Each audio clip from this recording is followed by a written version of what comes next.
In my village we have this guy. He is a millionaire known for countless outrageous business ideas from quick rich scheme to Bitcoin scheme. Along the years he has helped lots of people, especially his associates who are close to him, to become millionaires like himself while bankrupting many others. Mostly were his neighbors and friends who didn't know any better. 2 years ago, during the golden age of Bitcoin, he came up with a brilliant idea to make use of Bitcoin as a means to make more money for himself. Again, he understood that villagers know shit about Bitcoin, but they do know about it and know that Bitcoin was at an all-time high. He also understood that village folk are proud folk. If you talk about Bitcoin, they also would want to talk about Bitcoin, but once you talk about blockchain, the technology behind Bitcoin, it was obvious village folk have zero idea about what it is all about. However, being proud folks, they would also nod with whatever you say, but in a way to show as if they also know about it. In short, they are ignorant as to how Bitcoin works and how it can generate an income for them. One key rule in any scam is that it is crucial that people are always kept in the dark as to how profits can be made from any particular investment, so that people won't ask too many questions. I mean, how can people ask detailed questions about something they do not know anything about? Bitcoin, with its fancy blockchain concept and complex algorithmic formulas, are like alien technology to most village folks. Bitcoin had become the perfect front for scams. Okay, back to this guy. After he had mastered the basics and jargons around Bitcoin and blockchain, he began to market himself as the local king of Bitcoin.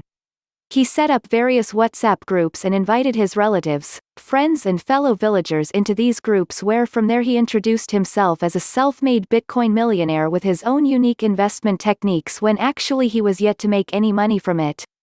In fact, he actually used his own money made from previous scams to buy himself a BMW, sponsor a local soccer team in local leagues, and organized grand house parties where everyone who he thought to have some savings were invited. In one of those parties, he bought himself a big 3-story birthday cake with a Mercedes car keys inside as proof to show to those attended that he was indeed making real money from Bitcoin. As expected, he became the talk of the village. Being a nice guy like he say he is, he generously chose to share his secret to Bitcoin wealth with the rest of us by offering free service. He even helped to key in online registration forms to allow investors to buy and sell Bitcoin. The thing is, the online registration forms were not actually directly connected to any licensed or authentic Bitcoin dealerships, apps or exchanges. They were all connected to his personal business server and bank accounts. The forms his investors filled were actually some dumb Google form connected to some server websites with bots, which would always send them scheduled updates when they deposited their money or sell their Bitcoins, together with the all-important weekly Bitcoin price updates. The truth is, the king created false temporary Bitcoin investment accounts. He actually only had one master Bitcoin trading account under his name alone. He utilized the money people deposited into his personal business accounts to buy more Bitcoins for himself or to do marketing to attract more investments. Investors never owned any Bitcoins to begin with, they were all belonged to him. To keep the scam going, he did paid up profits he made to investors equivalent to their respective amount of investments. However, as Bitcoin went even more valuable at the time, he found it harder to find new investors. He had to find other ways to roll the money and the scam. He began paying his staff's salaries with Bitcoin, including semi-professional soccer players who played for his club. He even encouraged his staff to buy Iraqi dinar from him with the expectation that it would be as valuable as the Kuwaiti dinar once ISIS in Iraq are eliminated. And of course, the Bitcoin mining scheme.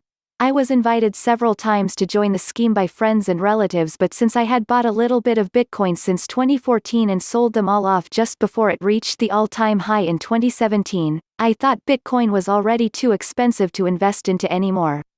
I was more interested in mining them instead.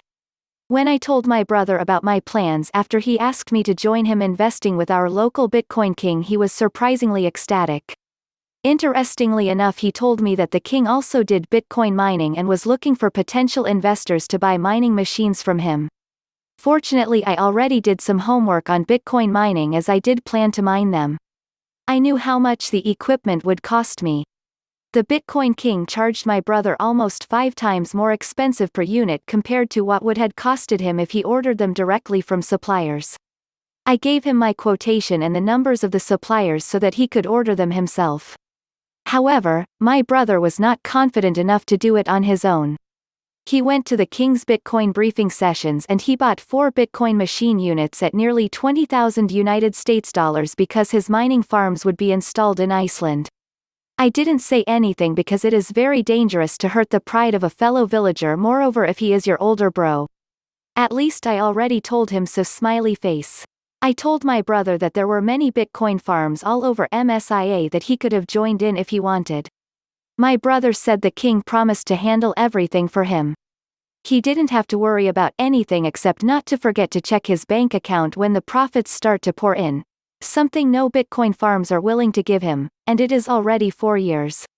My brother is yet to see his mining machines, his money and profits, as well as the king himself. The king went into hiding.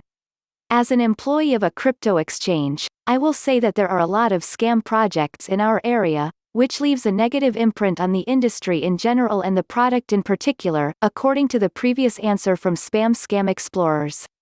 The difficulty in defining scam, non-scam lies in the fact that good exchange companies and scammers advertise in the same way: target advertising, social networks, community management, etc. First of all, in order to understand whether it is a scam or not, pay attention to what such advertising offers. For example, if a person writes to you and promises very high profitability like, "With us you will earn 1 Bitcoin in just a week," or "Tired of 10% per annum? With us you can earn 200% in just a year." As soon as you see such an ad, feel free to block the user. Secondly, no one will ever ask for your personal data, especially the private key. 100% chance that you can say goodbye to your money. It is also worth paying attention to the partnership agreements, which are usually posted on the main page of the site. You have to look if the partner companies have the same information. Renting a node on Amazon is not a partnership, etc.